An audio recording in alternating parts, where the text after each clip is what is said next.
21절부터 24절. 자, 시작. 다시 이르시되 내가 가리니 너희가 나를 찾다가 너희 죄 가운데에서 죽겠고 내가 가는 곳에는 너희가 오지 못하리라. 유대인들이 이르되 그가 말하기를 내가 가는 곳에는 너희가 오지 못하리라 하니 그가 자결하려는가? 예수께서 이르시되 너희는 아래에서 났고 나는 위에서 났으며 너희는 이 세상에 속하였고 나는 이 세상에 속하지 아니하였느니라. 그러므로 내가 너희에게 말하기를 너희가 너희 죄 가운데서 죽으리라 하였노라. 너희가 만일 내가 그인 줄 믿지 아니하면 너희 죄 가운데서 죽으리라. 아멘. 지금 요한복음에서만 벌써 아직 8장 통과 중인데 예수님께서 나 이제 간다라는 표현이 벌써 3번 나왔어요. 7장과 8장에서 나 이제 간다 주님 말씀을. 주님 어디로 가신다는 거죠? 주님 어디로 가신다고요? 하늘로 가겠다는 거예요. 나 간다 이 표현을 지금 3번째 반복하고 있어. 나 이제 하늘로 갈 거야. 그런데 너희는 나를 찾다가 너희 죄 가운데서 죽을 거란다. 네, 그러니까 참 여러분 이런 거 아픈 사람한테 당신은 이제 뭐 얼마 못 살면 이런 표현 하면 되겠습니까? 안 되겠습니까? 안 되잖아요. 근데 예수님이 마치 이 말을 들었던 유대인들은 굉장히 좀 마음이 불편할 수 있는 그런 상황이에요. 너희는 죄 가운데서 죽을 거고 내가 가는 곳엔 너희가 오지 못할 거란다. 이런 표현을 2번 반복하고 있죠. 반복해서 말씀하세요. 24절에서도 또 말씀하시는 거예요. 죄 가운데서 죽을 것이라고. 여러분 우리가 음식을 먹지 못하면 결국 어떻게 됩니까? 굶어 죽죠. 그런데 지금 요한복음 8장까지 오는 여정 속에 일단 예수님께서 비유로 말씀하실 때 나는 생명의 떡이니 떡빵 먹는 거. 그 다음에 예수님께서 나를 믿는 자는 이제 그 생수의 강, 그렇죠? 그러니까 결국 물. 자, 빵 나왔고 물 나왔고. 이게 빵이랑 물은 우리 인간이 생존하는 데서 굉장히 필수죠. 그러니까 빵을 우리 시간하면 밥이잖아요. 그러니까 빵과 물은 생명을 유지하는 데 필수예요. 그렇죠? 근데 예수님이 지금 뭐라고 표현하냐면 너희가 빵이나 물 먹거나 마시지 않으면 너희가 죽듯이 나를 먹고 나를 마시지 않으면 너희는 죽게 된다. 이제 이것을 굉장히 알기 쉽게 빵, 물, 그다음에 8장 12절 나는 세상의 빛. 생명도 결국 생명이 살아나려면 빛이 있어야 되잖아요. 그러니까 물, 빵, 빛 이러한 것들로 생명에 대해서 예수께서 친절하게 설명해주고 계신 겁니다. 자, 너희가 죄 가운데 있으면 죽으리라를 반복해서 말씀하신데 여러분 정말 죄 가운데 있으면 우리는 죽게 되어집니다. 이 죄라는 단어가 이 단어를 좀 오늘 설명을 드릴게요. 이 죄라는 단어는 하마르티아라는 단어를 써요. 하마르티아. 이 하마르티아는 원래 어떤 의미가 있냐면 그러니까 죄라는 단어인데 죄라는 의미인데 이 배경을 좀 설명을 이 단어의 배경. 이 하마르티아라는 단어는 화살이 자, 화살을 우리가 쏠 때 양궁에서 화살을 쏠 때 어디를 향해서 쏩니까? 그렇죠. 화살은 관역을 향해서 쏩니다. 근데 이 하마르티아라는 1세기 당시 의미. 이 단어의 의미는 뭐냐면 화살이 관역을 빗나가다예요. 그러니까 관역을 딱 맞추면 죄가 아니에요. 그렇죠? 관역 맞추면 딱 정통 목표대를 이룬 거예요. 근데 죄라는 것은 화살이 관역을 빗나가다라는 그런 의미가 있어요. 그래서 이 의미는 그러면 이제 죄라는 단어를 지금 정의를 드린 건데, 그래서 예수님을 받아들이지 못하고 거절하는 자는 인생에서 관역을 잃어버린 상태가 된다는 거예요. 자, 화살은 분명히 많이 준비를 했는데 관역이 없네. 화살은 분명히 많이 준비를 했는데 목표가 없네. 관역이 없네. 목표가 없네. 이거 나중에 한번 묵상해 보세요. 이번 시간에 하마르티아. 화살이 관역을 빗나가다. 화살은 많이 있는데 관역이 없어. 거기서 방황을 하게 되는 거예요. 이것이 이제 이 세상의 현재 상황이라는 것입니다. 네. 세상은 끊임없이 방황해요. 더 좋은 차, 더 좋은 집, 어떤 세상의 명예, 성공 이런 것들을 추구하는 데 있어서는 그것에 대한 만족이 없고 단순 순간의 쾌락을 추구할 수는 있지만 결국 인간은 끊임없이 방황하고 더 자극적인 것, 더 큰 것, 더 나은 것을 찾으면서 결국 누구와 비교를 하느냐? 항상 상대적 빈곤감 이런 표현 들어보셨습니까? 이 시대의 가장 큰 문제 중에 하나. 그래서 내가 충분히 많이 누리고 있음에도 불구하고 항상 나보다 더 가진 자, 나보다 더 많이 소유한 자, 나보다 더 많은 것을 누리고 나보다 더 큰 명예를 지닌 자와 항상 비교를 하니까 항상 뭐를 느껴요? 상대적 빈곤감을 느껴요. 그러면 그럴수록 인간은 좌절을 겪게 돼요. 그래서 여러분 우리가 특별히 깨어 있어야 되는 것은 여러분 안 그래 다 아시겠지만 대한민국이 자살률이 굉장히 높았는데 코로나를 통과하면서도 이 자살이 여러분 더 많이 올라가고 있다는 사실이에요. 여러분 정말 많은 사람들이 뉴스에 다 보도가 되지 않지만 통계청에 여러분 통계청에만 그 홈페이지에만 들어가 보셔도 그 통계들이 나와요. 여러분 그것을 자살한다는 건 뭐냐면 삶에 뭐를 잃어버린 거예요. 관역을 잃어버린 거예요. 목표를. 그래서 이 죄 가운데서 죽으리라는 표현 하마르티아를 여러분 묵상할 필요가 있습니다. 자, 바로 상대적 빈곤감이에요. 그러나 저와 여러분에게는 어떻습니까? 저와 여러분의 삶에 분명한 관역이 있으십니까? 분명한 관역이 있으세요? 저와 여러분의 삶에 분명한 목표가 있으십니까? 저와 여러분의 삶에 분명한 목표, 하나님의 영광이 되시길 축복합니다. 저와 여러분의 삶의 목적, 목표. 이 바울이 빌립보서 3장에서 어떻게 표현합니까? 나는 그리스도 예수 안에서 표대를 향하여, 그 표대가 관역을 가리키는 거죠. 나는 그리스도 예수 안에서 뭐를 향하여? 표대를 향하여 나는 걸어간다 하지 않았습니까? 표대를 향해 어떻게 해요? 달려가는 거예요. 위에서 나를 부르신 상인데 바로 부름의 상이라고 했죠. 그렇죠? 부르심의 상을 말해요. 부르심의 상. 바울, 그러니까 히브리서에도 표현하죠. 하나님께 나아가는 자는 반드시 그가 계신 것과 자기를 찾는 자들에게 상 주시는 분임을 믿어할지냐. 그러니까 여러분 지혜 있는 자는 여러분 인생은 이제 100세 뭐 150세 뭐 이런 시대 얘기하지만 여러분 100년의 인생에 투자하고 관리하는 것도 의미가 있고 필요합니다. 여러분 100세까지 다 건강하셔야 됩니다. 우리 열방 선교해야 되니까. 그렇죠 여러분. 조지 뮬러 요한 웨슬레 90세가 넘는 나이에도 말 타며 복음 전하지 않았어요. 말 타면서 전 세계 복음 전하지 않았어요. 할렐루야. 우리 김예희 권사님 할렐루야. 아멘. 권사 할렐루야. 천사 열고 지금 보세요. 권사님 보세요. 천사 열고가 갔습니다. 할렐루야. 네. 그걸 관리해야 돼요. 잘 관리해야 됩니다. 그런데 지혜 있는 자는 영원한 세계를 준비하는 거예요. 이 땅에서 100년에서 좋은 집 좋은 차 그거는 저는 이미 내려놨습니다. 그거는 근데 저는 자존감이 높습니다. 그래서 전혀 개의치 않습니다. 그러나 저는 천국에서는 집이 크고 싶습니다. 목사님 은근히 욕심 있네. 괜찮습니다. 바울도 부름의 상을 향해 나간다 했잖아요. 할렐루야. 이 땅에서 100년의 저는 승부 보기보다 영원한 나라 안에서의 주님께 가까이 있을 것입니다. 여러분도 그 상을 추구하세요. 이거 설명한 적 있죠. 믿음, 소망, 사랑. 이 세상의 다른 공적은 불태워지거든요. 그런데 믿음과 소망, 사랑 이 세 가지는 어떻게 한다고 했어요? 항상 있는다고 했어요. 할렐루야. 정확하게 보면요. 원문으로 보면 remains. 이게 뭐냐면 없어지지 않고 남아있다고 했어요.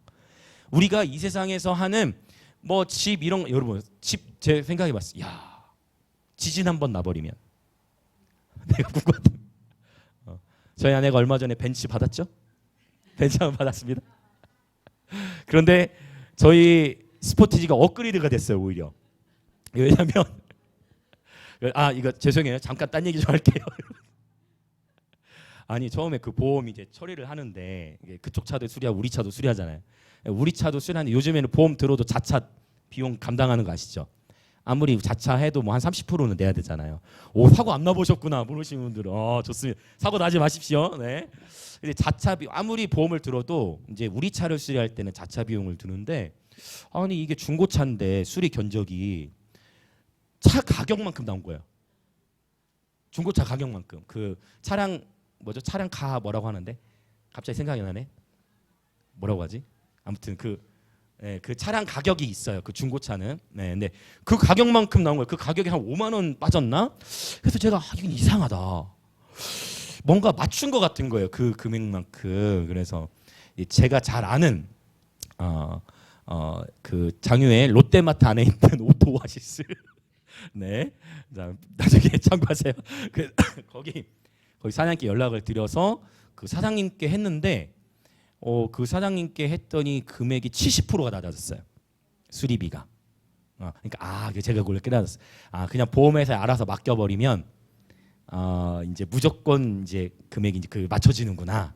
예, 우리 보통 그냥 맡기면 모르잖아요. 맡겨놓고 그냥 이렇게 하게 되는데 저희 그 아는 제가 저희 교회차를 이렇게 다니는 사장님께 다 했더니 70%는 가격이 떨어져가지고 네 그러면서 겸사겸사 저희 본네트도 오히려 더 업그레이드되고 네 저렴한 가격에 네 수리가 되어졌어요. 죄송합니다. 갑자기 딴 얘기했는데 뭐 얘기하다 얘기했지? 믿음 소망 사랑야가 그 얘기하다 그랬구나. 막 인생 살아가다 벤츠 들이받기도 하고 열심히 우리가 정말 최선을 다해 돈도 벌고 해야 되지만 여러분 한순간 하나님이 지진을 일으켜 버리시면 내가 열심히 꾸며놓은 집 날아가 버리는 거예요. 그렇죠?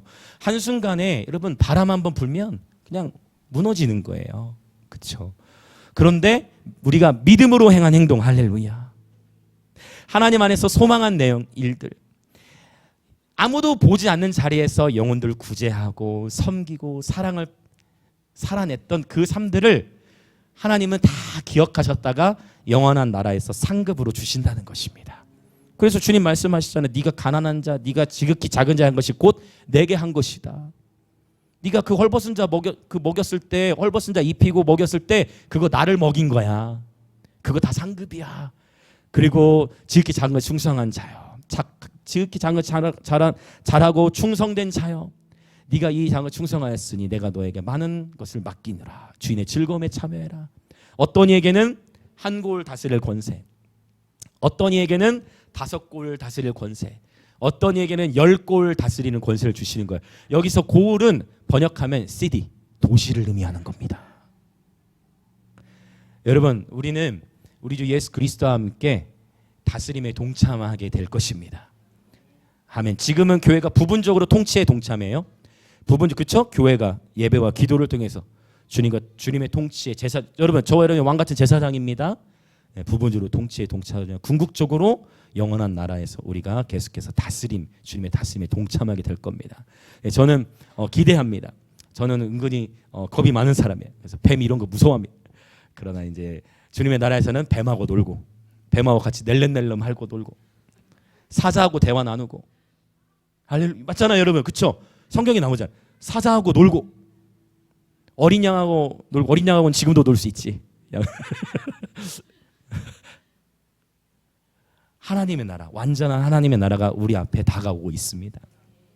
영원한 나라에 투자하시기 축복합니다. 우리가 왜 이렇게 도시적인 집회를 하고 왜 이렇게 거리로 나가서 전하고 합니까? 여러분 다 하늘의 상급이에요.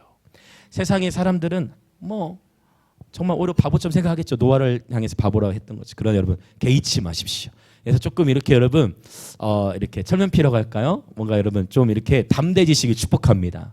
아멘. 성령께서 더욱 성령 충만함의 열매 중에 하나가 담대함입니다.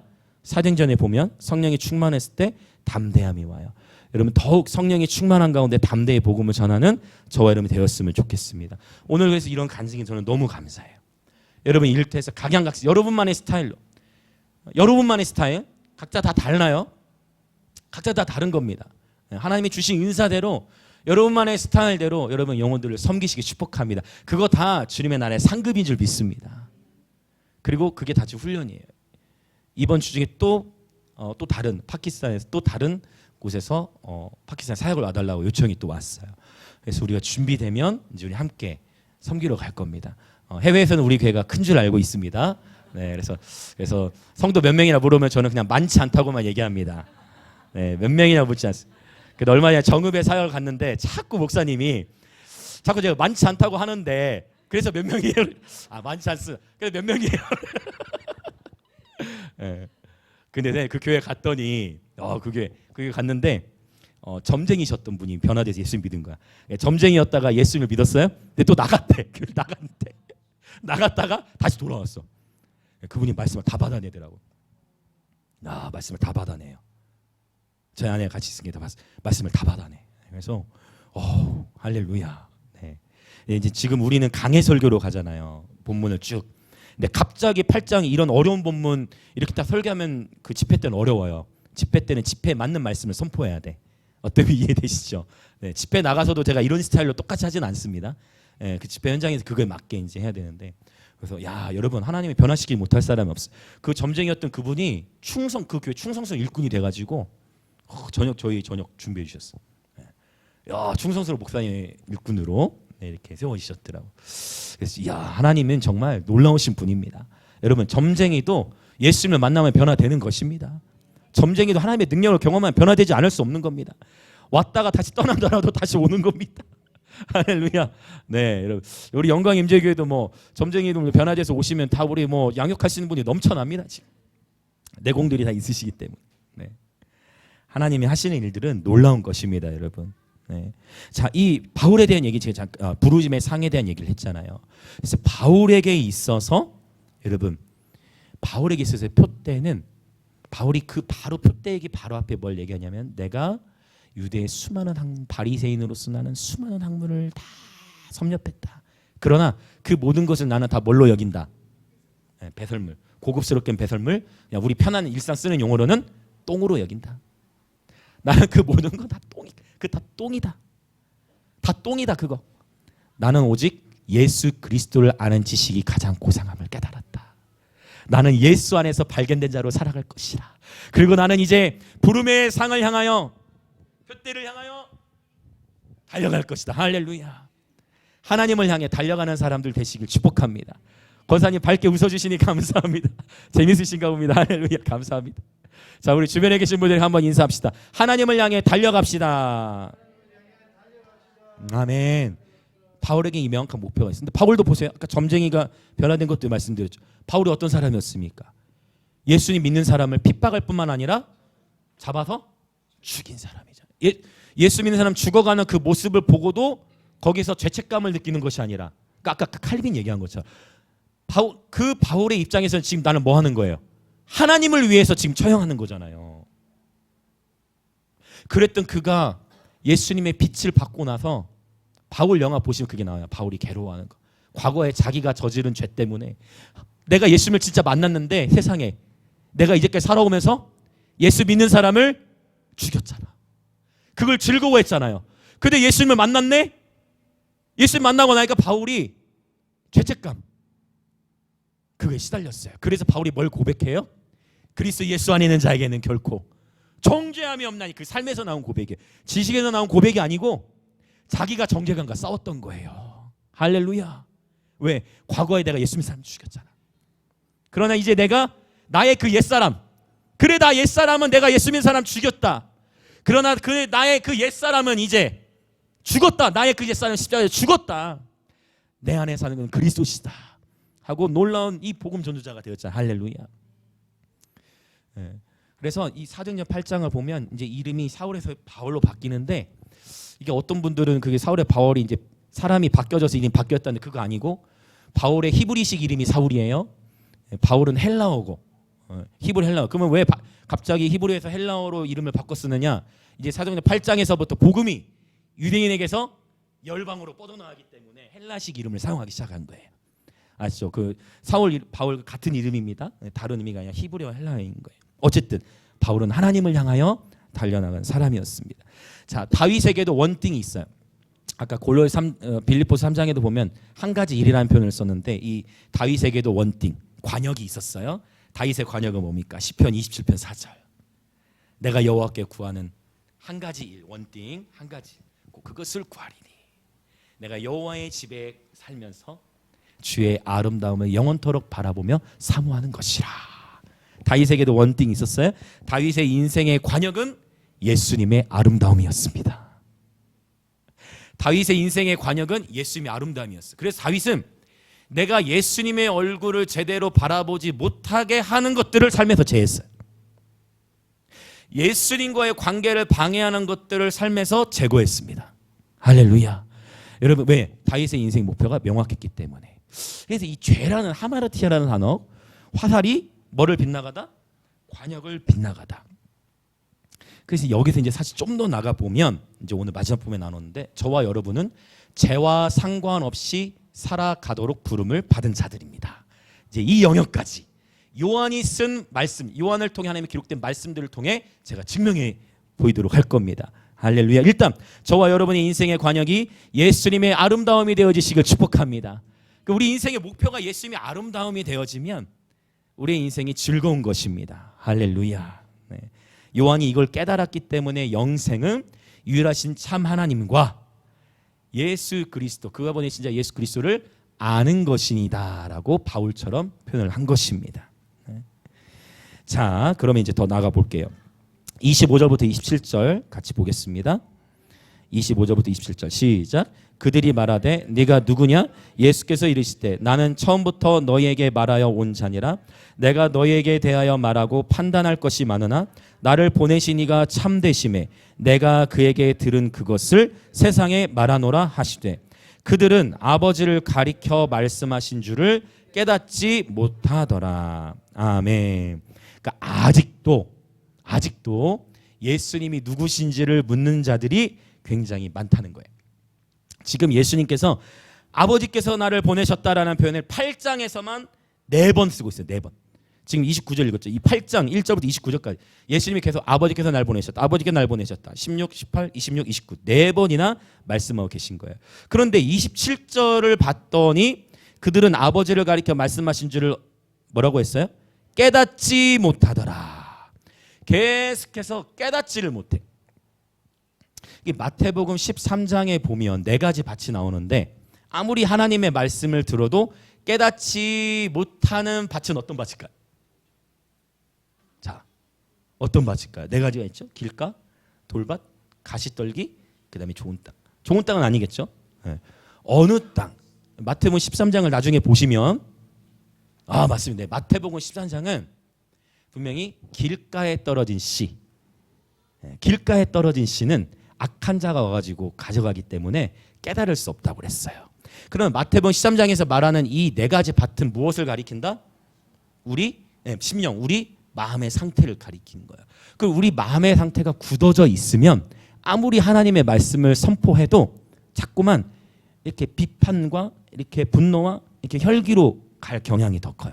하나님 말씀이 딱 지금도 하나님 말씀이 쭉쭉 선포되고 있잖아요. 지금도 하나님 말씀이 쭉쭉 선포됩니다. 근데 길가와 같은 마음은 그 하나님의 말씀의 씨를 받아들이지를 못해.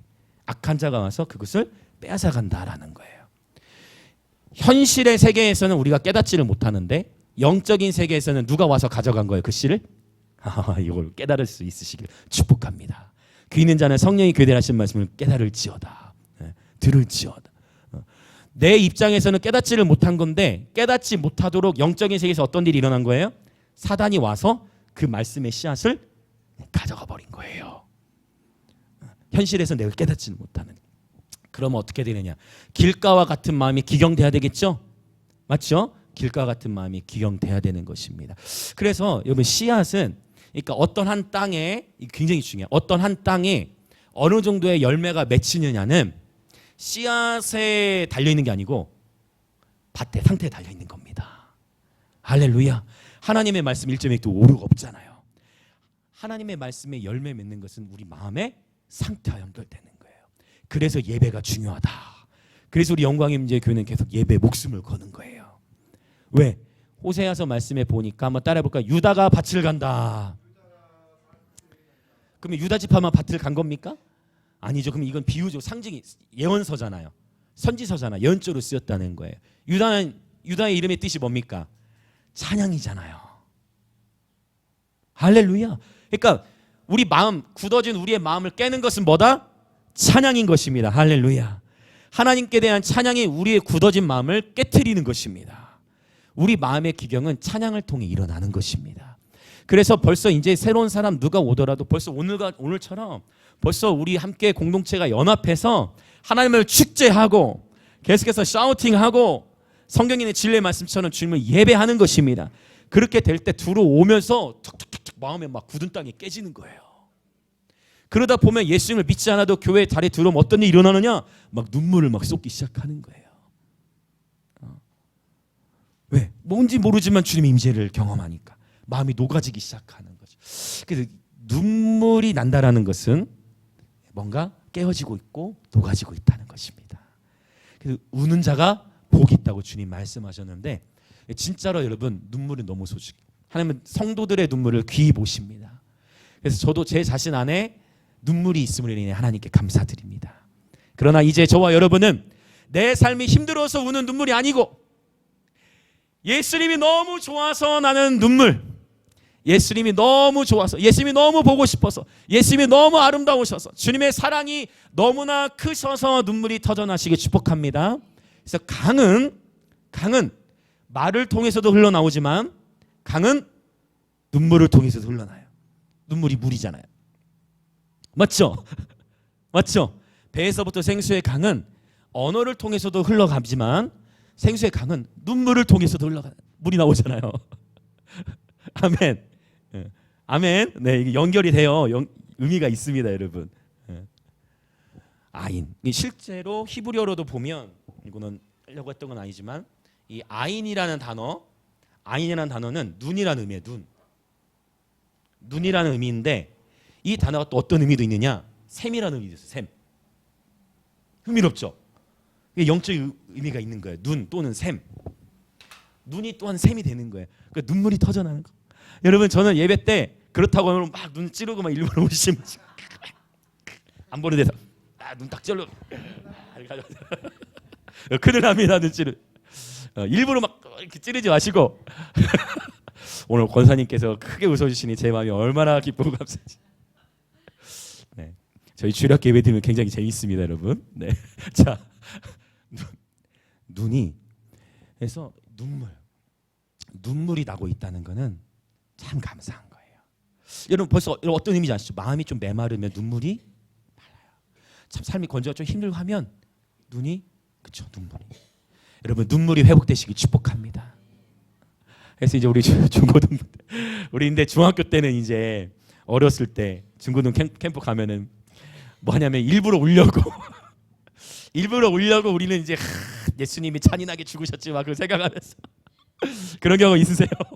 중학교 때 우리는 어렸을 때 종교 생활했으니까 어렸을 때 종교 생활한 분들은 이거 뭔지 알 거야. 일부러 막 그 자극적 예수님의 모습 상상하고 하면서 또 그 종교적인 모습. 지금 이렇게 제가 편하게 나눌 수 있네요. 근데 지금은 오늘 또 얼마나 좋은지 몰라. 예수님이 너무 아름다우신 거예요. 예수님이 너무 존귀하신 거예요. 그냥 그분의 아름다움을 바라볼 수 있다는 게 너무 행복한 거예요. 행복해서 막 눈물이 나고. 할렐루야. 여러분 진짜 이게 행복이에요. 예수 안에서 눈물이 터쳐지시길 축복합니다. 네, 그럼 육체도 회복돼요. 실제 육체도 회복됩니다. 네, 이 시간 예수님으로 선포합니다. 눈물이 회복되어질지어다. 여러분 얼마나 좋아요. 일반 교회에서는요 울면 부끄러워서 울 수가 없어. 저 집사님 오늘 무슨 일이 있나 보다. 일반 교회에서는 그냥 오늘 저 집사님이 싸우고 있나. 근데 우리에게 그럴 필요가 없잖아요. 우리는 기본적으로 운다. 지금 주님을 깊이 만나고 계시는 우리는 그렇게 생각하죠. 관점이 달라. 관점이 다르잖아요. 관점이 다른. 손 들고 찬양하면은 저 사람만 손 들고 찬양하네 막 이상하게 생각하는데 우리는 오히려 손 안 들면 되게 이상하잖아요. 그러니까 이런 문화가 중요해요. 문화. 그래서 함께 우리 벌써 축제하는 이런 문화가 있기 때문에 새로운 사람들, 교회 처음 오신 분들은 교회는 이런 곳이다 이렇게 느끼게 될 거예요. 자, 흥미롭죠? 아인, 눈, 또 샘이라는 의미가 있어. 자, 이제 다시 그래서 아까 그 얘기 지금 찬양이 밭을 갈아요. 다윗의 인생에 있어서 결국 예수님의 아름다움이 전부였고 그 다음에 씨앗 얘기를 했습니다. 이 유대인들은 깨닫지를 못하는데 길가와 같은 마음은 말씀을 들어도 깨닫지 못한다. 그러니까 아무리 말씀 막 가르치고 성경 공부해도 변화가 잘 안 되는 이유가 그거예요. 아무리 성경 공부를 수십 년 제자 훈련을 수십 년을 해도 이미 마음의 상태가 길가인데 자리에 앉아 있고 동의하고 있고 하는데 이미 악한 자가 와서 계속 가져가는데 영적으로 그러니까 열매가 안 맺히는 거예요. 변화되지는 않는 거지. 왜? 계속 뒷가의 상태니까. 그래서 이 균형이 너무 중요해. 그래서 시작은 예배로 여는 거예요. 먼저 찬양으로 뚫어져야 되는 것입니다. 제가 말씀드렸죠. 우리가 춤추고 제가 뛰는 이유 분위기 때문에 우리는 계시를 가지고 뛰는 거잖아요. 할렐루야. 내가 뛸 때 그렇죠? 평강한 하나님 속히 사탄을 내 발 아래에 상하게 하시리라. 모든 근심, 걱정, 염려를 밟아버리는 것입니다. 그래서 그 계시 안에서 뛰는 거예요. 그래서 여러분 예배의 돌파가 일어나면 계시의 돌파가 일어납니다. 한번 다시 따라해 보시죠. 예배의 돌파가 일어나면 계시의 돌파가 일어난다. 그러니까 왜요? 예배를 통해서 땅이 기경되니까 계시가 들려지는 거예요. 하나님이 이미 우리에게 계속 말씀하세요. 주님은 우리에게 말씀하지 않으신 적이 없어요. 주님은 우리에게 계속 말씀하고 계십니다. 우리가 못 깨야 되는 거예요. 주님 우리에게 계속 말씀하고 계시는 거예요. 할렐루야. 여러분 축복합니다. 네, 예배에 먼저 돌파가 일어나면 계시의 돌파가 일어나는 것입니다. 그래서 깨닫는 것은 명백히 깨닫는 것은 영적인 활동이다. 이렇게 정의할 수가 있어요. 깨닫는 것은 명백히 영적인 활동. 아셨죠? 이해되시죠? 깨닫는 거. 내가 지금 깨닫지 못하고 있다. 악한 자가 지금 빼앗아가는 그 씨앗을. 자, 그래서 깨닫는 것은 영적인 활동인데 이것을 자 이렇게 표현할 수 있어요. 이사야 11장에 보면 지혜와 총명의 영에 언급하는데 총명의 영이 곧 the spirit of understanding. 총명의 영은 곧 어떤 의미냐면 깨달음의 영이에요. 쉽게 얘기하면 총명하면 한자어잖아요. 근데 쉽게 원어적으로 보면 깨달음의 영이 맞아요. 훨씬 더 다가오죠. 깨닫게 되는 영이에요. 그래서 여러분 이 시간 선포합니다. 깨닫는 영으로 충만케 되시길 축복합니다. 성령께서 깨닫는 영으로 임하여 주시길 축복합니다. 깨닫는 영. 막 깨달아지는 거예요. 막 깨달아지는 거예요. 이 총명의 영으로 충만했던 사람 중에 한 사람이 다니엘인 거예요. 그러니까 다니엘이 신기해. 바벨론의 학식을 배우고 있는데 여러분 우리 자녀 세대들 바벨론 학문 배워야 됩니다. 무슨 의미 이해되시죠? 우리 자녀들 학교에서 배워야 됩니다. 세상의 바벨론 시스템의 학문 배워야 됩니다. 애들 영어도 해야 되고 암송대회 이제 영어로 합니다. 성화도 참 영어 암송대회. 성화도 나가시죠. 예심이랑 다 아니 나가. 영어로 암송대회 하니까 영어 해야 돼. 애들 공부해야 됩니다. 네. 근데 다니엘은 다른 다른 술사들보다 지혜가 어떻게 됐다 했어요? 본문 기억하세요? 1000배? 10배가 승하다가 했지. 박사들보다 10배 승한 것도 엄청납니다. 예심이면 1000배? 아멘. 제 딸이어서가 아니라 1000배. 성화가 있었어도 같이 제가 했을 거예요. 네. 네. 10배나 승하다. 박사보다 10배나 승하다? 이건 어마어마한 총명이죠. 하나님이 그 총명을 다니엘에게 부어주신 겁니다. 이 시간 여러분 선포하며 우리 영광의 모든 다음 세대들 가운데에 이 총명형이 부어질지어다. 여러분의 자녀들을 위해 기도할 때 여러분 구체적으로 기도하세요. 하나님, 여러분 앉으셔서 기도하세요. 하나님, 우리 누구누구의 우리 딸, 우리 아들에게 하나님 총명형을 부어주십시오. 그래서 학교에서 공부할 때 하나님 총명형을 부어주셔서 그러나 이 아이의 관역, 인생의 목표도 정확히 설정해주고 왜 공부해야 하는가? 관역 명확하게. 이게 명확해야 죄로 가지 않는다는 거예요. 이게 명확해. 공부해야 되는 이유, 그렇죠? 목적. 이 안에서 총명형이 임하도록 계속 기도하고 또 자녀들만이 아니라 저와 여러분에게도 총명형이 더욱 부어지시길 예수님으로 축복합니다. 여러분도 구하십시오. 저도 구합니다. 저도 늘 하나님 학자의 영을 부어주십시오. 하나님 학자의 혀를 부어주십시오. 학자의 이사야 50장 4절의 표현에 학자의 영을 부어주십시오. 여러분 계속 기도하십시오. 구하십시오. 누구든지 제가 부족하거든 하나님 구하라 하셨잖아요. 주신다고 약속하셨습니다. 아멘, 아멘, 아멘, 아멘. 깨닫는 것은 영적인 활동이에요. 깨달음의 영, 이해함의 영으로 여러분 충만케 되시길 축복합니다. 자, 그러니까 바리새인 사두개인들은 자기들은 다 안다 하면서 전혀 깨닫지를 못하고 있어요. 그런데 사마리아 여인은 정말 아무것도 아닌 무명의 그 여인인데 예배에 대한 가장 깊은 계시를 그 여인에게 주셨잖아요. 그 여인 얼마나 담대합니까? 그 즉시로 물동이를 버려버리고 마을로 가가지고 여러분 이거는요.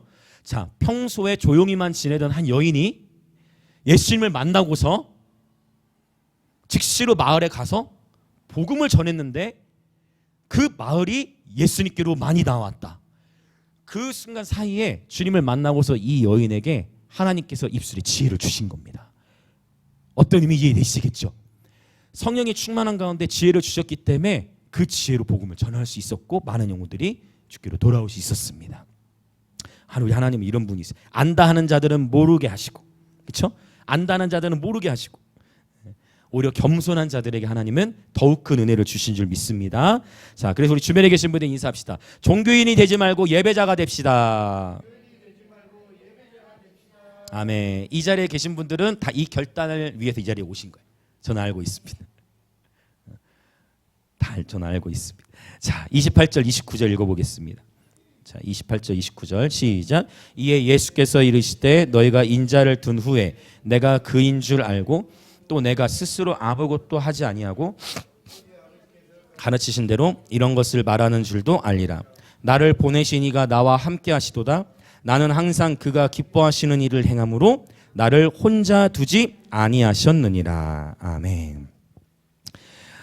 예수님 뭐라고 말씀하시냐면 너희는 나를 둔 후에 비로소 너희는 이제 내가 그인 줄 알게 될 거야. 참 이게 어려운 표현 같지만, 자 그러면 일단 인자를 든다는 표현이 뭘까요? 그렇죠, 맞습니다. 우리가 이게 요한복음 3장에서 한번 봤어요. 모세가 광야에서 뱀을 든 것 같이 인자도 그렇죠, 들려야 하리라. 그러니까 이건 뭘 의미하는 거예요? 지금 바로 예수 그리스도의 십자가를 의미하는 거예요. 십자가 사건이 비로소 십자가 사건 이후에 너희는 이제 그때서야 내가 메시아인 줄 알게 될 것이다라고 주님 말씀하신 겁니다. 특별히 우리의 자녀 세대들도 여러분 기다려야 됩니다. 그 무슨 의미냐면 우리의 자녀 어제도 윤지사님과 함께 얘기를 나누면서 윤지사님이 변화되시기 전에 과거의 모습 함께 우리 얘기 나누면서 한번 기회가 되면 그거 한번 간증 또 내주세요. 그 자체가 은혜입니다. 우리 다 과거의 지사님의 삶을 다 저에게 딱 얘기해 주시면서 전설적인 이야기 딱 얘기해 주시면서 오늘날 이렇게 보십시오. 거의 순한 양이 되어 계십니다. 순한 양이 되어 계세요. 순한 양이 되어 계십니다, 여러분. 이게 하나님이 하시는 일이에요. 죄송합니다. 이렇게 말씀드려도 되죠? 네, 하나님이 하시는 일이에요. 우리의 그러면서 그 얘기 한 거예요. 우리가 과거에 그런 어떤 저도 그런 연약함들이 있지만 그러한 과거의 그런 모습 속에 그러나 어느 순간 주님을 만나니까 이게 바뀌어져 버리는 거예요. 그러니까 우리의 자녀 세대들도 우리 자녀 세대들이 지금 보민이나 예준이나 왕래하고 나눈 아이들도 있고 여러 일들도 있지만 그럼에도 불구하고 이 아이들을 기다리면서 이 아이들이 어느 날 예수님의 십자가에서 예수님을 인격적으로 만나게 될 때 한순간에 변화되는 거예요. 여러분 무당도 한순간에 예수께로 나오는데 그래서 이 윌러브 집회도 그래서 준비하는 거잖아요. 집회를 제3의 장소 열어서 그 자리에 오는 불신자들 분명히 올 거거든요. 윌러브 집회. 그러면 그 자리에서 누군가는 예수님께로 돌이키게 되는 거예요. 그렇죠. 그래서 우리는 그때까지 예수님을 인격적으로 경험할 때까지 기다리고 예수님을 십자가에서 인카운터 주님을 만나도록 그런 문화를 계속 조성해 나가야 되는 것입니다. 할렐루야. 네, 그게 우리에게 중요한 이슈죠. 우리는 준비돼야 되는 것이고 준비시켜야 돼요. 그런 분위기를. 자, 이제 본문으로 다시 돌아오면 그렇다면 자 바울의 삶의 관역 말씀드렸고 다윗의 삶의 관역도 말씀드렸고 예수님의 삶의 관역이 29절에 나오는 거예요. 예수님의 삶의 관역, 예수님의 삶의 목표는 무엇입니까? 하나님 아버지께서 기뻐하시는 일을 행하는 것입니다. 아멘, 아멘. 29절에 있죠? 예수님은 항상 하나님 아버지께서 기뻐하시는 일을 행하셨고 이것이 예수님의 삶의 관역. 이것이 예수님의 삶을 죄 가운데로 인도하지 않은 거예요. 하나님 아버지께서 기뻐하시는 일을 행하는 것. 예수님의 삶의 목표는 하나님 아버지의 말씀에 순종하시는 것이었습니다. 아멘. 그래서 여러분 다시 한번 축복합니다. 로마서 12장 1절 2절. 하나님께서 저와 여러분을 거룩한 살아있는 제물로 부르셨습니다. 이것이 곧 우리가 드릴 영적 예배입니다. 우리의 삶을 하나님께 온전히 내어드립니다. 그리고 주님은 그렇게 영적 예배자가 될 때 이 세대를 본받지 않고 마음이 새롭게 변화를 받아 하나님의 선하시고 기뻐하시고 온전하신 뜻이 무엇인지 우리는 분별하게 될 것입니다. 여러분 이 기도도 꼭 하셨으면 좋겠어요. 하나님의 선하시고 기뻐하시고 온전하신 뜻. 하나님이 허용하시는 뜻 말고요. 하나님이 가장 원하시는 가장 선하시고 기뻐하시고 온전하신 뜻대로 살아가는 저와 여러분이 되었으면 좋겠습니다. 아멘. 자, 30절 볼까요? 30절. 이 말씀을 하심에 많은 사람이 믿더라. 자, 이게 많은 사람이 믿었다는 표현이 와우 되게 좋은 느낌인 것 같은데 사실 이제 31절부터 다음 주에 나올 거예요. 다음 주에 나오는 이 말씀들을 보면 이들이 많은 사람이 믿었다라고 했지만 진짜 예수님의 제자가 되는 이들은 소수였음을 알 수 있습니다. 일단 주님은 이미 이들의 믿음이 어떤 믿음인지를 어느 정도 아시고 31절 32절에 이런 말씀을 하세요. 오늘은 32절까지만 하고 마치려 합니다. 자, 31절 32절을 읽겠습니다. 시작. 그러므로 예수께서 자기를 믿은 유대인들에게 이르시되 내 말에 거하면 참으로 내 제자가 되고 진리를 날지니 진리가 너희를 자유롭게 하리라. 아멘. 그러니까 예수님께서 이런 거. 야, 많은 사람이 이제 예수님을 따라가는 거, 믿기 시작하는 거예요. 그러니까 예수님이 야, 너희들 진짜 내 제자가 되고 싶냐? 너희들 진짜 나의 참 제자가 되고 싶니? 라고 예수님이 이제 말씀하시는 거야. 그러면서 이 표현이 흥미로워요.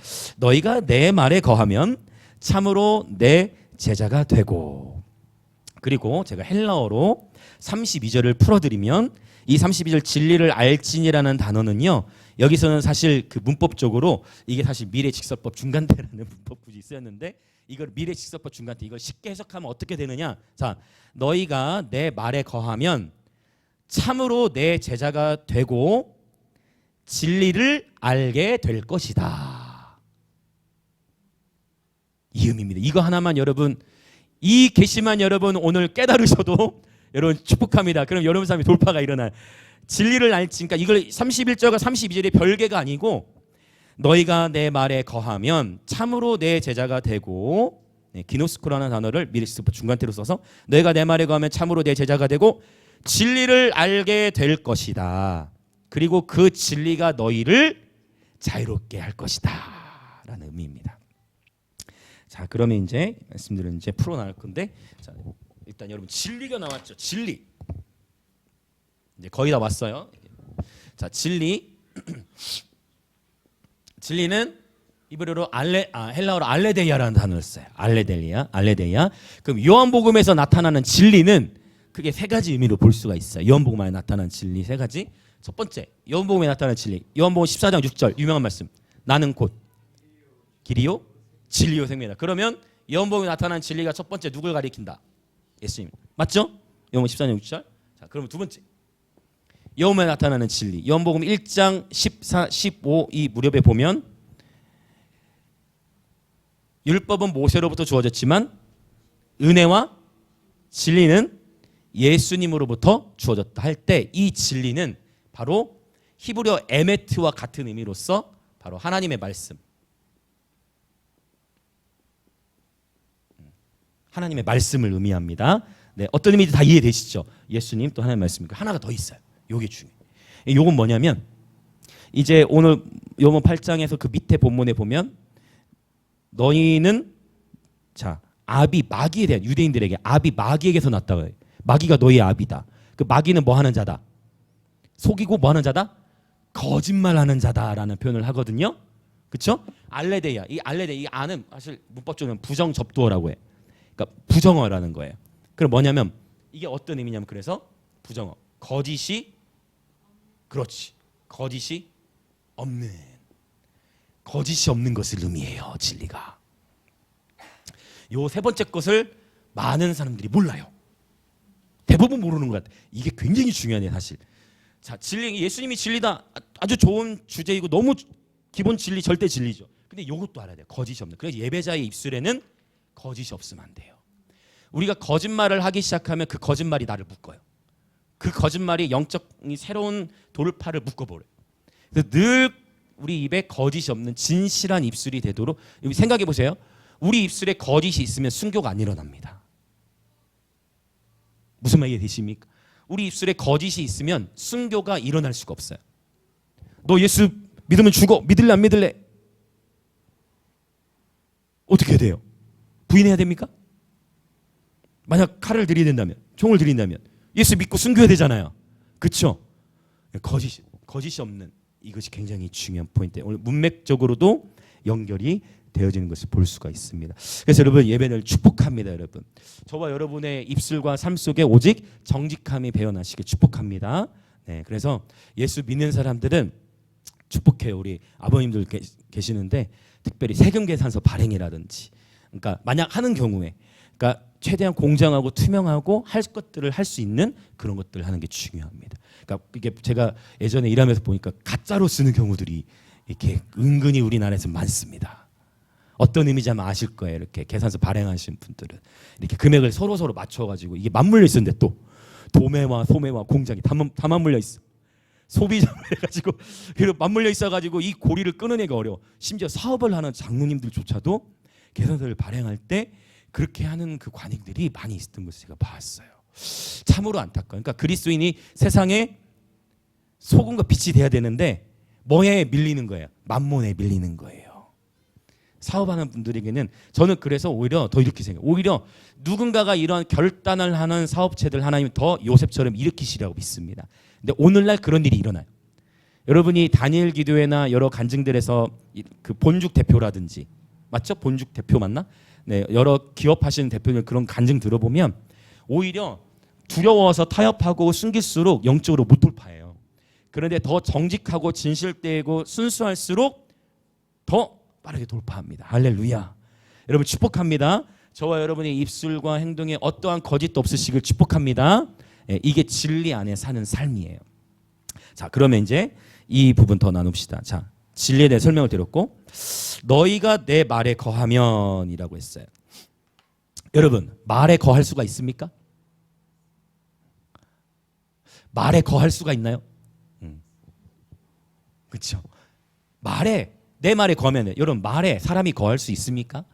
자, 이거를 일단 쉽게 설명을 드리면 자, 우리 삶으로 좀 더 쉽게 적용을 해보면 자, 누군가가 나에게 부정적인 말을 했어. 내가 참 아끼는 사람인데 그 사람이 나에게 부정적인 말을 했네. 그 말을 들었는데 그 말이 내게 상처가 됐네. 그 말이 내게 상처가 됐는데 그 말이 내게 너무 힘드네. 집에 와서도 계속 그 말이 생각이 나네. 그 말로 인해 내가 괴롭네. 그 말이 계속 떠나지 않고 내 마음과 생각에 맴도네. 이런 표현이 이해되시죠? 말이 내 마음과 생각에 계속 맴돌아. 일주일 동안 계속 괴로워. 힘도 빠지고 너무 힘들어.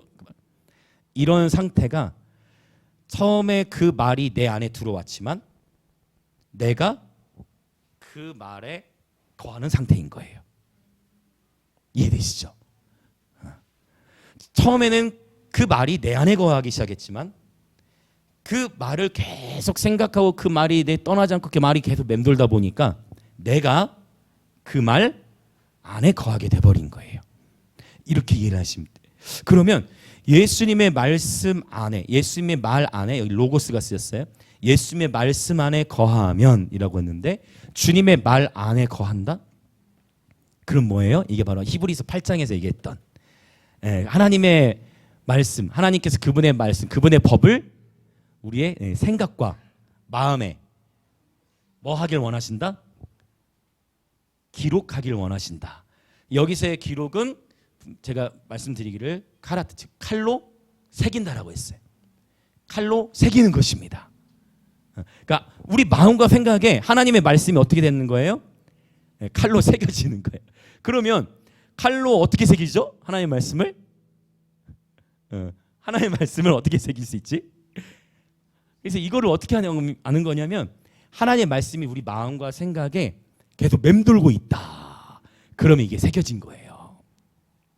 그러면 새기려면 어떻게 되느냐? 계속 하나님의 말씀을 묵상하고 계속 그 말씀이 맴돌게 해야 돼요.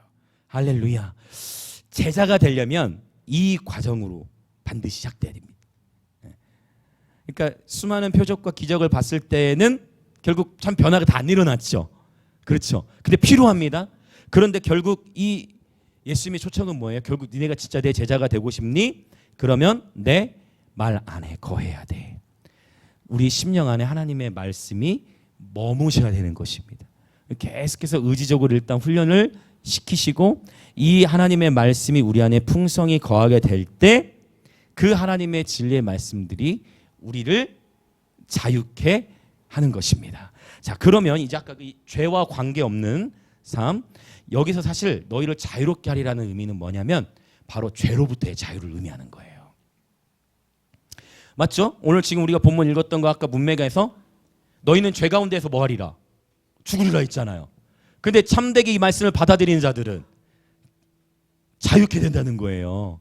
죄로부터 자유해. 그래서 34절 다음 주에 나오는데 죄를 범하는 자마다 죄의 종 얘기가 나옵니다. 자, 그러면 이제 한 말씀만 더 찾아보고 이제 기도할 거예요. 자, 요한일서로 가볼게요. 요한일서. 자, 여러분 요한일서도 누가 썼겠습니까? 요한이 썼죠. 같은 요한이 썼습니다. 요한일서 3장. 여러분 이 말씀을 다 믿음으로 취하시길 축복합니다. 어떻게 이런 일이 가능해? No! 하나님의 말씀입니다. 자, 한번 봅시다. 요한일서 3장 8절. 자, 먼저 3장 5절을 먼저 읽읍시다. 요한일서 3장 5절. 자, 4절부터 읽는 게 좋겠네요. 죄송해요. 요한일서 3장 4절부터 5절 시작. 죄를 짓는 자마다 불법을 행하나니 죄는 불법이라. 그가 우리 죄를 없애려고 나타나신 것을 너희가 아나니 그에게는 죄가 없느니라. 자, 6절. 그 안에 거하는 자마다 범죄하지 아니하나니 범죄하는 자마다 그를 보지도 못하였고 그를 알지도 못하였느니라. 여러분 잘 들으세요. 신학은 성경 아래에 있어야 돼요. 이걸 꼭 기억하셔야 돼요. 신학은 진리 아래에 있어야 돼요. 신학은 뭐를 얘기합니까? 신학은 인간은 죄를 지을 수밖에 없는 연약한 존재다. 이게 신학이잖아요. 그럼에도 불구하고 전적인 은혜다. 이렇게 하면 이게 신학인데 진리는 뭐를 얘기합니까? 그 안에 거하는 자마다 범죄하지 아니하느니. 여러분 믿으십니까? 다시 한번 이거 선포할까요? 시작. 그 안에 거하는 자마다 범죄하지 아니하나니. 이것이 진리입니다. 그러니까 이 진리를 깨닫은 자들은 자유케 되는 거예요. 진리할 진 진리가 자유케 하리라. 자, 더 볼까요? 자, 9절. 요한일서 3장 9절. 9절 읽습니다. 시작. 하나님께로부터 난 자마다 죄를 짓지 아니하나니 이는 하나님의 씨가 그의 속에 거함이요 그도 범죄하지 못하는 것은 하나님께로부터 났음이라. 지금 이제 저는 빠르게 넘어가겠지만 여러분이 아까 제가 말했던 마태복음 13장 그리고 아까 요한복음 8장 깨닫지 못하는 거 하나님의 씨 이야기 나왔잖아요. 그리고 지금 이 요한일서 보면 이거를 일주일 동안 묵상해 보세요. 이게 다 연결돼 있잖아요. 하나님의 씨가 그의 속에 거함으로 말미암아. 이 씨가 지금 뭘 말하는 거예요? 하나님 말씀을 의미하잖아요. 아멘 아멘. 그러니까 이 하나님의 씨가 우리 안에 거함으로 말미암아 죄를 짓지 않을 수 있게 되는 것입니다. 할렐루야. 네, 이것이 진리의 말씀이에요. 네. 다른 데 가가지고 근데 다른 데에서는 여러분 혹시 뭐 다른 목사님들과 뭐 교제하다가 이제 그 인간은 저쪽으로 타락했기 때문에 뭐 죄를 지을 수밖에 없다. 목사님 그거 아닙니다. 이렇게 하시면 안 됩니다. 그러면 싸움밖에 안 나요. 그 신학과 진리가 무슨 의미인지 이해되시죠? 어떤 덕이 돼야지 싸우는 논쟁으로 가면 안 돼. 그러나 우리는 이걸 이미 안 자들로서 자유케 되는 것입니다. 자, 좀 더 가볼까요? 요한일서 5장으로 가봅시다. 마지막 한 번 더. 이제 5장 18절 읽고 이제 기도할 거예요. 5장 18절 읽겠습니다. 시작. 하나님께로부터 난 자는 다 범죄하지 아니하는 줄을 우리가 아노라. 하나님께로부터 나신 자가 그를 지키심에 악한 자가 그를 만지지도 못하느니라. 아멘. 계속 반복해서 얘기하죠. 지금 요한일서를 누가 썼어요? 요한이 썼잖아요. 요한복음도 요한이 썼고 하나님이 요한을 통해서 명백하게 계시를 주시는 거예요. 이 진리를 알게 된 자들, 이 진리를 깨닫는 자들은 죄로부터 자유케 되는 것입니다. 이 시간 예수님의 이름을 선포합니다. 죄로부터 자유케 되었음을 선포합니다. 와우, 할렐루야. 그러니까 내가 어떤 지식을 갖고 있느냐가 우리 삶의 돌파를 가져오기도 하고 그 잘못된 선지식이 내 삶을 묶어버리기도 하는 거예요. 내가 묶여진지도 모른 채 진리를 알게 되는 자가 자유케 되는 것입니다. 그러니까 저는 여러분 도전해요. 이 죄 안 지어야 되는데 어떡하지? 그렇게 한다고 해결 절대 안 돼.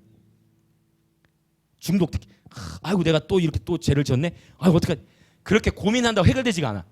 그런 정죄감으로 절대 돌파되지가 않아요. 그런데 어떤 일이 생기면 돌파가 되느냐? 하나님의 말씀을 그러니까 우리의 생각과 마음이 하나님의 말씀을 계속 생각하고 그 말씀이 우리 속에 막 맴돌아. 물론 이거 전에 뭐부터 시작해? 이제 예배가 시작이 되겠지만 하나님의 말씀이 우리 생각과 마음 속에 맴돌게 될 때 돌파가 와버리는 거예요. 할렐루야. 그래서 죄에 집중하기보다 하나님의 사랑에 집중하시길 축복합니다. 죄에 집중하기보다 예수님의 십자가에 집중하시길 축복하면 그러니까 생각을 찾고 그래서 이게 영적 원리예요. 중보기도도 그래서 계속 예배로 영적 전쟁을 뚫어 나가야 되는데 이 도시에는 어둠의 영들 다 떠나갈지어다 이 귀신들 다 떠나갈지어다 하면서 이제 싸움이 일어나. 그러면 충돌이 팽팽해. 그러면서 계속 싸워. 근데 우리는 예배자들은 어떻게 영적 전쟁을 합니까? 예배로 전쟁하는 거예요. 모든 전쟁은 하나님께 속해 있습니다. 주님께 모든 능력과 권세와 영광이 있습니다. 계속 말씀을 읊조리고 계속 그분의 이름을 높이고 그래서 이 영적 전쟁을 쉽게 하는 방법이 예배를 통해 하는 것입니다. 특별히 도시적인 영을 개인이 혼자 다루려고, 그러니까 죄와 어둠에 집중하는 게 아니라 빛과 진리에 집중하는 거예요. 그러면 보호를 받는다. 악한 자가 안 건든다니까. 근데 어둠에다가 자꾸 쏘잖아요. 어둠에 계속 쓰면 그게 건드려요, 안 건드려요? 건드려요. 어둠, 무슨 말인지 이해되십니까? 여러분 길가 아무도 없으시죠? 길가 아무도 없으시죠 지금? 어둠에다가 계속 쏘면 건든다니까요. 진리에다 쏴야 돼. 진리에다가. 할렐루야. 사탄은 예수님에게 패배했잖아요. 사탄과 예수님의 싸움이 아니라니까요. 사탄은 패배했잖아요. 할렐루야. 그래서 지금이 바로 이 그리스도와 함께 다스리는 시간이라고 제가 강조하는 게 그거예요. 하나님의 나라가 이미 임했는데 천년왕국을 미래로 보지 말고 예수님께서 십자가에서 죽으심으로 이미 새 언약의 시대가 열린 것입니다. 아멘. 네. 그래서 여러분 계속 빛에 집중하시 축복합니다. 근데 신기한 건 잘 들어보세요. 어둠 가운데 빛이 딱 켜지잖아요. 그러면 내가 빛을 봐야지 하지 않아도 빛이 보여집니다. 이거예요. 빛이 들어오면 내가 빛을 봐야 되네, 빛을 봐야 하는 게 아니라 그 어둠 속에서 그 빛이 보여요. 이것이에요. 이거 잠시만 묵상해 보시기 축복합니다. 그러니까 어렵게 그러니까 기독교는 여러분 기독교와 불교는 똑같은 게 아니에요. 불교는 수행이잖아. 막 돌을 닦는 게 여러분 그게 아니라 기독교의 도는 예수님께서 이루신 일을 그냥 믿고 취하는 거예요. 그러니까 보면 돼. 이거 뱀 사건 보면 돼. 보면 사는 거예요. 보면 사는데 못 봐. 상처 때문에. 그죠? 뱀에 물지 않아 그 못 뱀을 산다는데. 그래서 여러분 축복하면 여러분 어렵지 않습니다. 목사님 어려운데요? 어렵지 않습니다. 여러분. 어려운데요? 내려놓으십시오, 여러분. 쉬운 길, 여러분 쉬운 길은 아니죠. 좁은 길이지만 주님이 우리와 함께 하시기 때문에 우리가 능히 감당할 수 있는 거예요. 여러분 어렵게 생각하지 마시고 여러분 빛이 임하면 빛 보려고 하잖아요. 빛이 보인다니까요. 주님께서 저와 여러분에게 빛을 비추시는 줄 믿습니다. 우리 주 예수 그리스도의 얼굴에 있는 하나님의 영광을 아는 빛을 우리 마음 가운데 비추신 주님을 찬양합니다. 우리 이미 예배 가운데 그 빛을 경험하고 있습니다. 할렐루야. 여러분 그래서 축복합니다. 죄와 씨름하는 단계가 이제 끝났음을 선포합니다. 죄와 씨름하는 영역 안에서의 돌파가 있을지어다. 그리고 부르심을 향해 달려나갈지어다. 이 죄, 관역을 빗나가다. 저와 여러분의 관역은 정해졌습니다. 이 시간 함께 기도하겠습니다. 이 자유로운 삶. 바울의 인생의 목표는 하나님을 향하여 달려나가는 것이었습니다. 다윗의 인생의 목표는 예수님의 아름다움이었습니다. 예수님의 인생의 목표는 항상 하나님 아버지께서 기뻐하시는 일을 행하는 것이었습니다. 그렇다면 저와 여러분의 인생의 목표는 무엇입니까? 여러분, 저와 여러분은 무엇을 향해 달려나가고 계십니까? 오늘 하나님의 말씀 안에서 저와 여러분의 인생의 표대를 제대로 세우시길 예수님의 이름으로 축복합니다.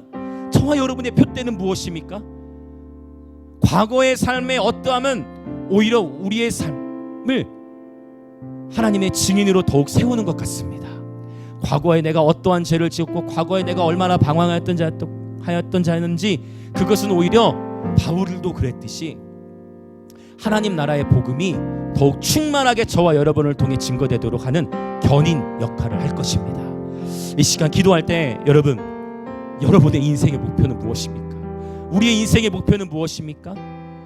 바울, 다윗, 예수님의 관역은 정해져 있었습니다. 이 시간 기도할 때 하나님 나의 인생의 관역, 나의 인생의 목표가 하나님의 영광이 되길 원합니다. 여러분만의 언어로, 여러분만의 고백으로 이 관역을 명확히 세우는 그런 시간이 되었으면 좋겠습니다. 다 같이 주여 한번 외치며 같이 기도합니다. 주여! 오 하나님 아버지 그렇습니다. 오 하나님 아버지 그렇습니다. 바울의 인생의 관역은 부름의 상이었습니다.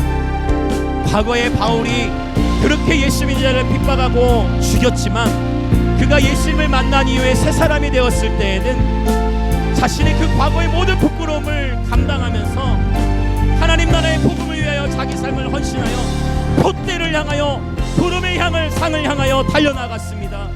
우리 또한 그렇게 하나님의 부르심을 향하여 달려나가는 예배자들 되게 하여 주시옵소서. 오 하나님, 다윗 인생의 평생에 단 한 가지 원하는 것은 여호와의 집에 살면서 여호와의 아름다움을 바라보며 주님을 사모하는 것이라 하였습니다. 다윗의 인생의 관역은 예수님의 아름다움이었듯 우리 인생의 목표, 우리 인생의 궁극적인 관역은 다윗처럼 예수님의 아름다우심이 되어 주님을 닮고 주님의 모든 행하심과 주님의 성품과 우리 주 예수님이 우리의 모든 것이 되어지는 우리 인생의 목표가 세워지게 하여 주옵소서. 예수님께서는 하나님 아버지께서 기뻐하시는 일을 행하는 것, 하나님 아버지의 모든 말씀에 순종하는 것이 예수님의 인생의 관역이었습니다. 오 주님, 예수님처럼 우리 인생의 관역이 하나님의 말씀에 기쁨으로 순종하는, 하나님께서 기뻐하시는 일에 순종하는, 하나님의 가장 선하시고 기뻐하시고 온전하신 뜻이 무엇인지 분별하여 그 말씀을 따라 순종하는 그러한 예배자의 인생이 되게 하여 주옵소서. 우리 인생의 목표가 하나님의 영광이 되게 하시고 우리 인생의 목표가 예수님의 얼굴이 되게 하시고 우리 인생의 목표가 예수님이게 하시고 우리 인생의 목표가 하나님의 영광, 하나님의 나라이게 하여 주옵소서. 할렐루야. 아멘, 아멘, 아멘, 아멘, 아멘, 아멘.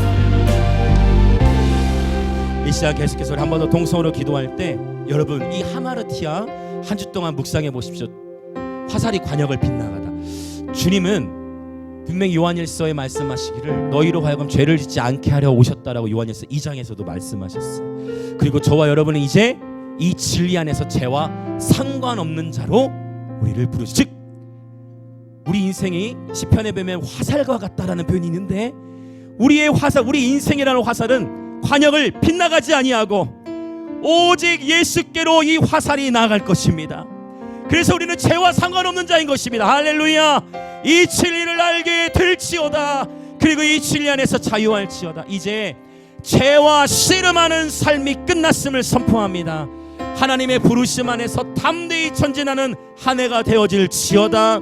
죄와 상관없는 자로서 죄와 어둠에 집중하는 것이 아니라 혹 우리가 넘어진다 할지라도 잠시 내가 주님의 말씀 밖에 거하여 주님을 잠시 놓치므로 인하여 죄를 지을 수는 있겠으나 그러나 다시금 의인은 일어서듯 우리는 죄와 상관없는 자이며 끊임없이 주님의 말씀이 우리 안에 거하여 어느 순간 우리가 주님의 말씀 안에 거하는 삶이 되어 죄와 상관없는 자로서 부르심을 향해 나아가는 참된 제자들이 되어질지어다. 이 시간 그렇게 주여 한번 외치고 동성으로 기도합니다. 주여. 여러분 담대히 선포하십시오. 이것이 하나님의 자녀들의 부르심, 죄와 상관없는 자로 부르심. 하나님 안에 거하는 자 범죄하지 아니한다라고 말씀하십니다. 주님 안에 거하고 주님이 우리 안에 거하실 때 주님의 말씀이 우리 안에 거하고 우리의 삶이 주님의 말 안에 거할 때 우리는 죄와 상관없이 죄와 씨름하지 않고 하나님 앞에 살아갈 수 있는 것입니다. 이것이 진리이니 이 진리를 깨달아 자유케 되어질지어다. 아멘. 주님이 이제 더 이상 우리의 인생이 죄와 씨름하지 않고 푯대를 향하여 하나님을 향하여 달려나가게 하여 주옵소서. 하나님의 말씀이 우리의 생각과 마음에 기록되어 하나님의 말씀이 우리의 생각과 마음에 맴돌고 기록되어 하나님의 뜻대로 살아가는 예배자들 되게 하여 주시옵소서. 아멘. 주님, 그렇게 인생을 살아가는 여정 속에 우리의 말과 행동에 어떠한 거짓도 없게 하소서. 정직한 예배자가 되게 하소서. 할렐루야.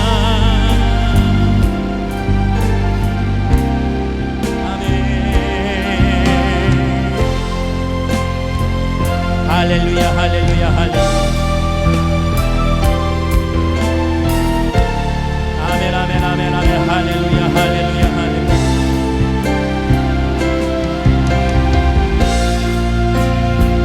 할렐루야, 할렐루야.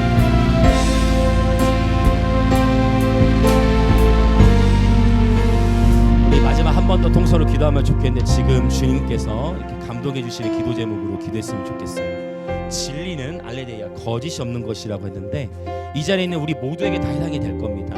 우리가 인생을 살아가면서 어떠한 내가 좀 감당하기 어려운 어려움이라든지, 우리가 좀 어려움을 당한 위기가 있을 때에는 우리도 모르게 선의의 거짓말이라는 것을 사용합니다.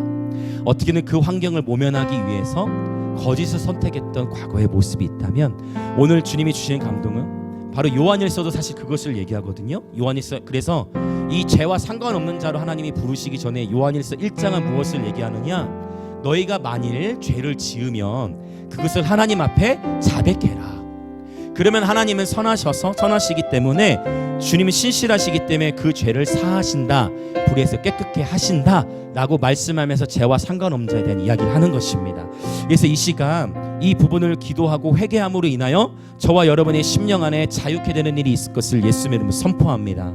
저와 여러분이 우리가 솔직하게 하나님 앞에서 인생을 살아가면서 혹시 이 시간 성령께 빛을 비춰주시는 영역, 내가 어떤 위기 상황에, 그 상황의 어려움을 면하기 위해서 어쩔 수 없이 거짓을 선택한 그런 경우가 있었다면, 어쩔 수 없이 우리가 거짓말을 했거나 속인 것이 있었다면, 그것은 진리가 아닙니다. 굉장히 이것은 아픈 칼입니다. 하나님 말씀, 이 양날의 칼, 이건 굉장히 아픈 칼이죠. 그러나 여러분, 오늘 이 수술을 받으시기 축복합니다.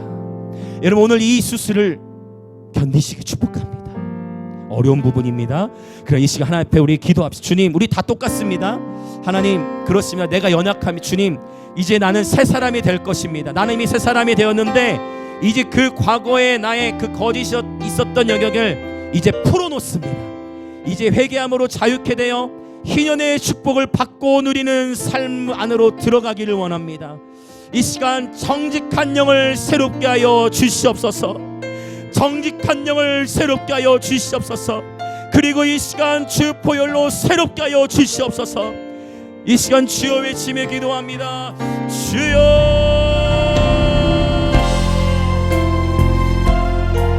주님, 이 시간 정직하게 주님 앞에 회개합니다. 아버지, 우리가 너무나 사람을 두려워하여, 아버지 환경을 두려워하여, 또는 재정의 문제로, 아버지 우리는 수시로 선의의 거짓말이라는 것을 사용합니다. 그러나 주님, 정말 진리 앞에, 진리의 빛비추임 앞에서는 아버지, 우리가 이 숨길 수 없는 우리의 이 모습을 주님 용서하시고, 그러나 주님, 늘 우리에게 말씀하시듯 우리가 우리의 죄를 자백하면 주님은 선하시고 신실하셔서 또 의로우셔서 우리의 죄를 사하시고 우리의 죄를 용서하기를 기뻐하시며 죄와 상관없는 자로 우리를 부르시는 주님, 오늘 이 시간 우리가 정직하게 주님 앞에 회개하오니, 이 시간 정직한 회개를 통해 진리 안에 자유가 임하여서 희년의 축복을 받을지어다. 희년의 축복을 받을 땅으로 준비되어질지어다. 희년의 축복을 받을 땅으로 준비되어질지어다. 할렐루야.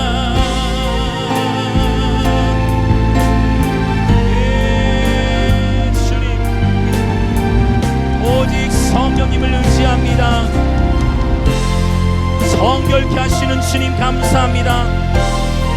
바울도 과거의 실수에 대하여 회개하고 죄와 사망의 법에서 자유케 되었듯, 오늘 이 시간 우리의 옛사람의 죄와 사망의 법에서 해방되어 생명의 성령의 법 안에 거하는 예배자들이 되었음을 선포합니다. 아멘.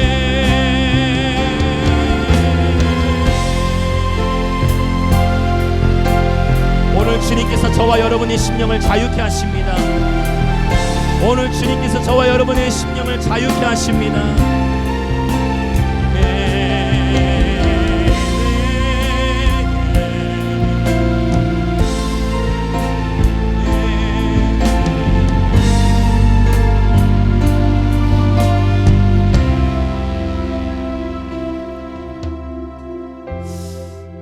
오 하나님 아버지, 주님은 너무나 선하십니다. 오늘 또 주님의 진리의 말씀으로 우리를 새롭게 하시니 감사합니다. 오 주님,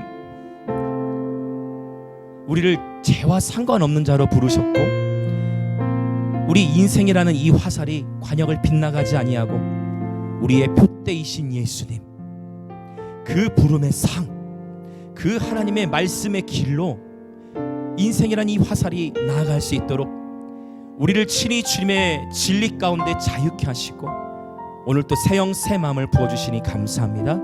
우리 영광임직의 모든 지체들의 마음에 옥토밭이 되어져서 예언적 경배 문화 안에서 마음밭이 갈아엎어져 옥토가 되게 하시고 하나님의 이 진리의 말씀을 받아내 열매 맺는 땅이 되게 하시고 그리하여 희년의 축복, 희년은 땅과 연관되어 있듯 희년의 축복을 받고 누리는 삶이 되게 하여 주옵소서. 오늘도 주 앞에 기쁨으로 예물을 드립니다.